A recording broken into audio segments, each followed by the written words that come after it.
Beaucoup de chrétiens rentrent dans les paris sportifs. Arrêtez vos histoires là. Vous allez aller en enfer. Jésus a dit, je ne vous connais pas serviteur d'iniquité. Ce n'est pas serviteur du péché. J'ai expliqué l'iniquité. L'iniquité, c'est l'esprit du monde. Ce n'est pas un péché.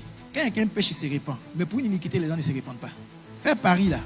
Et puis avoir l'argent, tu mets 1000 francs, tu as 10 000 là. Quelqu'un peut se répandre pour ça. C'est ça qui va faire que les gens vont aller en enfer. Parce que quand quelqu'un sait l'iniquité, il ne se rend pas compte que c'est un péché. Et quand quelqu'un a péché, il sait qu'il a volé, il demande pardon. Il sait qu'il a fait ça, il demande pardon. Ce qui va amener les gens en enfer, c'est l'iniquité, ce n'est pas le péché.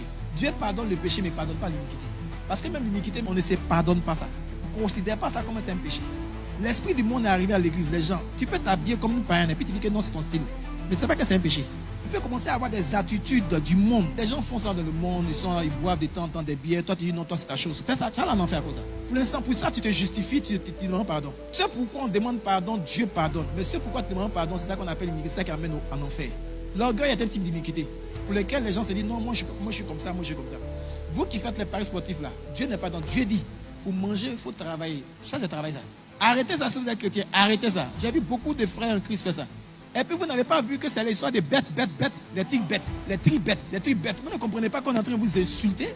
Vous êtes là sur les matchs ne vous intéressent pas, c'est ce que vous allez gagner dans les matchs qui vous intéressent. Vous regardez, vous n'aimez même pas le sport, vous n'aimez même pas ça, c'est ce que vous allez gagner. Maman vous a possédé. La Bible déclare qu'on ne peut pas suivre Dieu et maman. Je vais vous dire quelque chose. Avec le Seigneur, ce n'est pas une affaire de petit amour, c'est une affaire d'amour à 100%. Quand il dit, mais si tu aimes l'argent, il dit, tu ne peux pas servir Dieu et maman. Soit tu haïras l'un, et puis tu vas, ah ami, le fait d'aimer l'argent, il y a haine de toi. Oui, c'est comme ça que Dieu est. Dieu n'est pas dans demi-mesure. Donc ce que tu es en train de faire là, tu n'aimes pas Dieu, c'est l'argent que tu aimes. Si tu viens à l'église, c'est que tu n'aimes pas un sans te rendre compte. Cette partie-là, faites ça capture et puis amenez ça. C'est ça même qu'on fait capture et puis on met ça sur TikTok.